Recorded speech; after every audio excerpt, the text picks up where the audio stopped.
Okay, तो नियोप्लेज़िया जो है वो हमारे पास एक टर्म है जो कैंसर के लिए या कैंसर सेल के लिए यूज़ होती है। नियोप्लाज़ का मतलब होता है कि ट्यूमर है, ठीक है?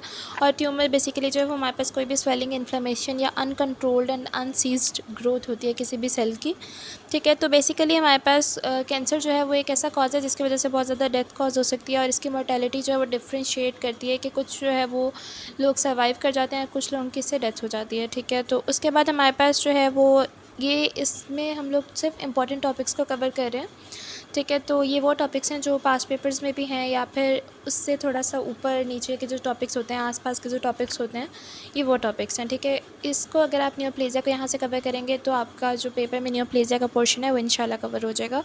तो हमारे पास जो नियोप्लेज़िया है उसकी दो क्लासिफिकेशंस होती हैं, एक होता है बेनाइन नियोप्लेज़िया और एक होता है मैलिग्नेंट नियोप्लेज़िया, ठीक है? बेनाइन जो होता है उसमें क्या है कि देखें ये एक ही जगह पे लोकलाइज्ड है, ठीक है? ये इधर-उधर स्प्रेड नहीं हो रहा। और ये मैलिग्नेंट जो है ये यहाँ पे लोकलाइज़्ड नहीं होता, ये एक से आगे से आगे, आगे से आगे जो है वो सेल्स में इन्वेड करता जाता है, स्प्रेड करता जाता है, ठीक है? तो इसके जो है वो कुछ फीचर्स देख लेते हैं। जो नियोप्लेज़िया में हमारे पास बिनाइन ट्यूमर है वो लोकलाइज्ड होता है, वो स्प्रेड नहीं करता, और ये लोकली एक्साइज्ड होता है, और यहाँ पे जो पेशेंट है वो बेसिकली अप टू 90 to 95% जो है वो सर्वाइव कर जाता है, और डेथ केसेस जो है वो सिर्फ 5% होते हैं। और जो हमारे पास मैलिग्नेंट ट्यूमर है, मैलिग्नेंट ट्यूमर में हमारे पास ये स्प्रेड कर देता है, लोकलाइज नहीं होता, और इसकी वजह से डेथ हो जाती है अगर हम ट्रीट नहीं करेंगे। और इसका जो ट्रीटमेंट है वो भी बहुत ज़्यादा मुश्किल होता है, और बहुत कम है कि इसका ट्रीटमेंट हमें मिल सके एग्जैक्ट, अदरवाइज़ इसमें ज़्यादा केसेस में जो है वो डेथ हो जाती है। ये हमारे पास जो है वो एक डायग्राम है, लाइक बेनाइन ट्यूमर जो है उसमें जो साथ वाले जो सराउंडिंग सेल्स होते हैं वो उनको इफेक्ट नहीं करता, मगर जो मैलिग्नेंट है उसमें वो उसको भी इफेक्ट कर देता है। ये हमारे पास जो है वो एक डिफरेंस है जो पास पेपर में भी डिफ्रेंशिएट करके आया हुआ है, तो इसको आप यहाँ से कवर कर सकते हैं कि हमारे पास जो बेनाइन है वो वेल डिफ्रेंशिएटेड होता है कि हम उसमें सेल्स को डिफ्रेंशिएट कर सकते हैं। मैलिग्नेंट जो है वो अनडिफ्रेंशिएटेड होता है। एनाप्लेजिया और मेटाप्लेजिया दोनों बेनाइन में नहीं होते, मैलिग्नेंट में होते हैं, और बेनाइन स्प्रेड नहीं करता, मैलिग्नेंट स्प्रेड करता है। उसके अलावा जो रेट ऑफ ग्रोथ है बेनाइन की वो स्लो होती है, मैलिग्नेंट की फ़ास्ट है। बेनाइन जो है वो इनकैप्सुलेट होता है, मैलिग्नेंट जो है वो इनकैप्सुलेट नहीं होता क्योंकि उसमें कैप्सूल ही प्रेजेंट नहीं होता। उसके अलावा जो क्लिनिकल इफेक्ट्स है वो ये इंडेंजर्ड लाइफ को नहीं करता है, इसमें सर्वाइवल होता है, मगर मैलिग्नेंट जो है वो डेथ कॉजिंग होता है। उसके अलावा रेकरेंस जो है, बिनाइन को हम इजीली रिमूव कर सकते हैं, मगर मैलिग्नेंट जो है वो इजीली रिमूव नहीं होता, तो उसमें रेकरेंस होती है, यानी कि हम ये भी कह सकते हैं कि वो रेजिस्टेंट होता है, ठीक है? उसके बाद हमारे पास जो है वो नियोप्लेजिया के कंपोनेंट्स हैं, जिसमें हमारे पास पेरेन्काइमा, स्ट्रोमा और डेस्मोप्लेजिया है। जो पेरेन्काइमा है ये प्रोलिफरेटिंग पार्ट है न्यूप्लास्टिक सेल का, और ये जो है वो उसकी नेमिंग, क्लासिफिकेशन वगैरह में जो है वो हेल्प आउट करता है। जो स्ट्रोमा है ये नॉन न्यूप्लास्टिक सेल होता है जो कनेक्टिव टिश्यूज़ में प्रेजेंट होता है, और ये पेरेन्काइमा को ही सपोर्ट करता है, ठीक है? उसके बाद जो डेस्मोप्लेजिया है, अगर स्ट्रोमा जो है, स्ट्रोमल कंपोनेंट जो है उस वो एक्सेसिव हो जाए तो उससे जो है हमारे पास एक ट्यूमर बनता है जिसे हम कहते हैं डेस्मोप्लेजिया। तो ये तीनों जो कंपोनेंट्स हैं ये एक दूसरे से इंटर रिलेटेड हैं। उसके बाद जो है वो हमारे पास ये वही जो ट्यूमर का डिफरेंस था वो आ गया। उसके बाद ये वाली स्लाइड जो है वो थोड़ी सी डबल हो गई है। उसके बाद हमारे पास आ जाता है नोमेनक्लेचर, ठीक है? नोमेनक्लेचर में हमारे पास जो है वो बेनाइन की नोमेनक्लेचर को किस तरह हम करते हैं, और मैलिग्नेंट ये वाला डिफ्रेंसिएशन जो है ये भी बहुत इंपॉर्टेंट होती है। जो बेनाइन की ट्यूमर है ना, इसमें सिर्फ हम लोगों ने जो ओरिजिन होता है ट्यूमर का वो, और उसके साथ जो है वो ओमा लगा देना होता है, ठीक है? यानी prefix plus suffix type of cell और ओमा एडिशन हो जाता है। जिस तरह फाइब्रस, अगर फाइब्रस टिश्यू में है बेनाइन ट्यूमर तो इसलिए हम कह देते हैं कि ये फाइब्रोमा है। इसी तरह अगर लिपिड में या फैटी टिश्यू में है तो उससे हम कहते हैं लिपोमा है, ठीक है? और जो मैलिग्नेंट ट्यूमर है इसमें थोड़ी सी कंट्रोवर्सी है कि इसमें जो है वो दो तरह की ओरिजिन होती है। एक जो है वो मेसेनकाइमल टिश्यू से अगर ओरिजिनेट होगा, और एक है एपिथेलियल से। अगर मेसेनकाइमल टिश्यू से ओरिजिनेट होगा तो उसे हम कहते हैं सार्कोमा, और अगर एपिथेलियल ओरिजिन से होता है तो उसे हम कहते हैं कार्सिनोमा। तो उसी तरह ये जहाँ पे ओमा लग रहा था बेनाइन में, यहाँ अगर मेसेनकाइमल टिश्यू से ओरिजिन होगा तो सार्कोमा लग जाएगा, और अगर एपिथेलियल से होगा तो उसी की जगह कार्सिनोमा लग जाएगा। उसके बाद हमारे पास कार्सिनोमा और सार्कोमा का डिफरेंस जो है बहुत इंपॉर्टेंट है। ये दोनों का रीजन बताया हुआ है पहले डिफरेंस। उसके अलावा जो कार्सिनोमा है वो बहुत कॉमन होते हैं, जैसे हम लोग सुनते भी हैं, तो हम लोगों ने अक्सर कार्सिनोमा वर्ड ही सुना होगा, सार्कोमा वर्ड बहुत कम सुनने को मिलता है। तो इससे भी आप आइडिया लगा सकते हैं कि कार्सिनोमा जो है वो बहुत कॉमन वर्ड है और बहुत कॉमन टाइप भी है। उसके अलावा जो कार्सिनोमा है वो लिम्फेटिक्स के थ्रू जो है वो आगे स्प्रेड करता है, मेटास्टेज करता है, और जो सार्कोमा है वो ब्लड वेसल के थ्रू करता है। जो कार्सिनोमा है उसमें नेक्रोसिस बहुत ज़्यादा कॉमन होती है, और हेमरेज जो है वो लेस फ्रीक्वेंट होता है, और इसी का ऑपोजिटली जो है वो सार्कोमा है। उसके बाद ये जो नोमेनक्लेचर का टेबल है ये आप लोग एमसीक्यू पोर्शन के लिए कर सकते हैं, कब अगर किसी ने करना है इसमें से एक या दो एमसीक्यूज आ जाते हैं। उसके बाद हमारे पास जो है वो टेराटोमा है। टेराटोमा जो है वो हमारे पास डिराइव ट्यूमर होते हैं, ठीक है? इसमें क्या है कि एक या एक से ज़्यादा सेल टाइप भी इन्वॉल्व होती हैं और जर्म लेयर भी इन्वॉल्व होती है।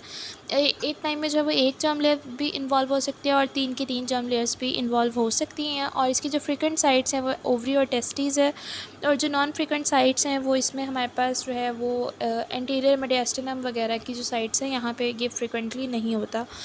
उसके बाद जो बाकी ट्यूमर्स हैं उनकी नोमेनक्लेचर हम किस तरह करते हैं। जो हेमाटोमा और कॉरिस्टोमा है ये भी पास्ट पेपर में आई थिंक कहीं ना कहीं आया हुआ है, या एमसीक्यू में या क्वेश्चन में। तो हेमाटोमा जो है वो डिसऑर्गेनाइज्ड ओवर ग्रोथ होती है, और कॉरिस्टोमा जो है वो हमारे पास ऑर्गेनाइज्ड टिश्यू होता है। और जो हेमाटोमा है वो वेल ऑर्गेनाइज्ड वेल डेवलप्ड नहीं होता, कॉरिस्टोमा वेल डेवलप्ड है। ये इसकी डिफ्रेंसिएशन आ जाती है। उसके अलावा जो कुछ ओरिजिन जो है लाइक जिनका साइट ऑफ ओरिजिन हमें नहीं पता होता, उनको हम जिसने डिस्कवर किया होता है उस कार्सिनोमा को या उस ट्यूमर को या उस कैंसरस सेल को, तो हम उसके नेम के अकॉर्डिंग जो है वो उसकी नेमिंग कर देते हैं। उसके बाद आ जाती है हमारे पास एक टर्म मेटास्टेसिस। ठीक है, मेटास्टेसिस क्या होती है कि अगर कोई भी पार्ट जो है वो अपनी जगह से लाइक अगर प्राइमरी कार्सिनोमा है वो अपनी जगह से डिसलॉज हो गया है, वहाँ से वो सेपरेट हुआ है, उसके बाद वो जाके कहीं और डिसलॉज हो रहा है और वहाँ जाके जो है वो दोबारा से उसकी रीग्रोथ हो रही है, वहाँ जाके डिटैच हो गया फिर अटैच होकर उससे जो फिर सेकेंडरी ग्रोथ स्टार्ट कर दी अपनी। तो वो जो सेकेंडरी ग्रोथ उसने स्टार्ट की, सेकेंडरी कार्सिनोमा जो बना है वो उसकी मेटास्टेसिस है। ठीक है, और ये इसमें जो डायग्राम है ये भी आप देख लीजिएगा एक नज़र। उसके बाद जो ट्यूमर मार्कर्स है ये बहुत ज़्यादा इंपॉर्टेंट है। ट्यूमर मार्कर्स में हमारे पास जो है वो 7 ट्यूमर मार्कर्स होते हैं, जिसमें सबसे पहले है ऑन्कोफिटल एंटीजन जो हमारे पास फीटल लाइफ में होता है, कार्सिनो एम्ब्रियोनिक एंटीजन ये भी एम्ब्रियोनिक लाइफ में होता है, अल्फ़ा फीटो प्रोटीन्स जो हैं वो यॉर्क सैक में या लिवर में होते हैं। एंजाइम्स में हमारे पास जो कॉमन है वो एसिड फॉस्फेटेज है। इम्यूनोग्लोबुलिन्स हमारे पास माइलोमा में होते हैं। एक्सेसिव हार्मोन प्रोडक्शन जो हार्मोन्स की वजह से हो सकते हैं वो हैं, और इसी में हमारे पास एक्टोपिक हार्मोन्स पे आ जाते हैं। उसके बाद आ जाता है कार्सिनोजेनेसिस, ये एक और अलग टॉपिक है, इसमें हमारे पास 4 क्लासेस होती हैं। ये एज अ शॉर्ट क्वेश्चन आ सकता है। इसमें सिर्फ ये क्लासेस के आप नेम्स ही देख लें कि एक हमारे पास प्रोटोन के जीन्स होते हैं, फिर ट्यूमर सप्रेसर जीन्स होते हैं जिसमें हमारे पास 2 है, एक गवर्नर और एक गार्डियन। उसके बाद हमारे पास एपोप्टोसिस के जीन्स होते हैं और डीएनए रिपेयर जीन्स होते हैं। ठीक है, ये 4 टाइप्स के कार्सिनोजेनेसिस में जीन्स होते हैं। उसके बाद हमारे पास एक और टॉपिक है हॉलमार्क्स ऑफ कैंसर, इसमें हमारे पास 6 हॉलमार्क्स होते हैं। ठीक है, और ये जो 2 हैं लास्ट वाले सेपरेट, ये उसके प्रोसेसेस हैं। ठीक है, तो सबसे पहले हमारे पास आ जाता है self sufficiency in growth signal. इसमें क्या है कि जो रेगुलेटरी फैक्टर है न्यूक्लियस का उसकी एक्टिवेशन होती है, सेल सेल साइकिल में जाके डिवाइड हो जाता है और वो जीएफ से बाइंड हो जाता है। जब जीएफ से वो बाइंड होता है तो जीएफआर कॉम्प्लेक्स बन जाता है और उसकी वजह से जो ट्रांसड्यूस सिग्नल्स हैं उनकी ट्रांसमिशन होना स्टार्ट हो जाती है। इसमें हमारे पास जब ग्रोथ फैक्टर्स हैं वही जो ग्रोथ फैक्टर बाइंड करेंगे तो पॉजिटिव फीडबैक लूप्स जो है वो प्रोड्यूस होंगे और उनकी फॉर्मेशन होगी। उसके बाद सेकंड स्टेप है इनसेंसिटिविटी। इनसेंसिटिविटी में हमारे पास जो है वो first tumour suppressor gene RB1 आता है जो कि हमारे पास गवर्नर जीन है। और ये जो है ये क्या करवाता है, इसमें हमारे पास 2 चीज़ होती है, एक होता है फेमिलियल और एक होता है स्पोरेडिक। जो फेमिलियल है ना उसमें हमारे पास फर्स्ट से ही जाके जो है वो म्यूटेशन स्टार्ट हो जाती है, मगर जो स्पोरेडिक है उसमें हमारे पास सेकंड लास्ट स्टेप में जाके जो है वो म्यूटेशन स्टार्ट होती है। तो ये डिफरेंस आप लोगों ने देख लेना है।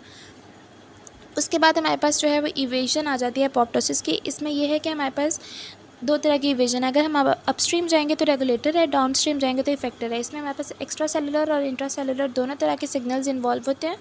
एक जो है वो एक्स्ट्रा सेलुलर है, बाकी सारे इंट्रा सेलुलर होते हैं, और इसमें BCL2 जो है बहुत ज़्यादा कॉमन है।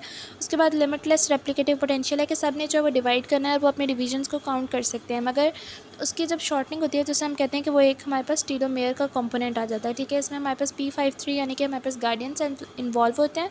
अगर तो ये जो नेक्स्ट फ्लो चार्ट बना हुआ है इसमें है कि अगर मतलब सिर्फ डायरेक्ट चेक पॉइंट हुआ शॉर्टनिंग के बाद तो हमारे पास जो है या तो प्रोलिफरेटिव अरेस्ट हो जाएगा या एपोप्टोसिस हो जाएगी। बट अगर उसकी फर्दर शॉर्टनिंग हो रही है तो उसके बाद हमारे पास या तो कैंसर बन जाएगा या फिर उसकी सेल डेथ हो जाती है। ठीक है, उसके बाद है सस्टेन्ड एंजियोजेनेसिस। इसमें है कि कोई भी आर्टरी या कोई भी जो हमारे पास वेसल वगैरह है वो 1 to 2 mm से ज़्यादा इनलार्ज नहीं होती है अपने साइज़ में, तो इसके हमारे पास ये नॉर्मल कंडीशन है और ये इसकी जो है वो ट्यूमर कंडीशन है कि यहाँ पे इनलार्ज है बट 1 to 2 mm से ज़्यादा नहीं, और इसकी डिफ्रेंसिएशन जो है वो ख़त्म हो गई है। उसके बाद इन्वेजन और मेटास्टेसिस, ये वही मेटास्टेसिस वाला पॉइंट है कि वो सेकेंडरी कार्सिनोमा बन जाता है। उसके बाद हमारे पास जो है वो है कि जो कैंसर है वो किन क्रॉनिक डिजीज़ को फॉलो करता है। ये कुछ जो है वो हमारे पास अल्सर्स हैं, कुछ स्कार्स हैं और कुछ इन्फ्लेमेटरी कंडीशंस हैं। इन कंडीशंस को भी आप लोग देख लीजिएगा, ये MCQs पॉइंट ऑफ व्यू ऐसे के पॉइंट ऑफ व्यू से इंपॉर्टेंट हो सकती हैं। तो that was all about neoplasia. Neoplasia में एक्स्ट्रा चीज़ें करने की ज़रूरत नहीं है, बस आप लोग वही करें मेन जो पेपर पॉइंट ऑफ व्यू से इंपॉर्टेंट है। तो अगर किसी को कुछ समझ नहीं आई इसमें फ़र्दर तो आप लोग मुझसे पूछ सकते हैं। बाकी गुड लक।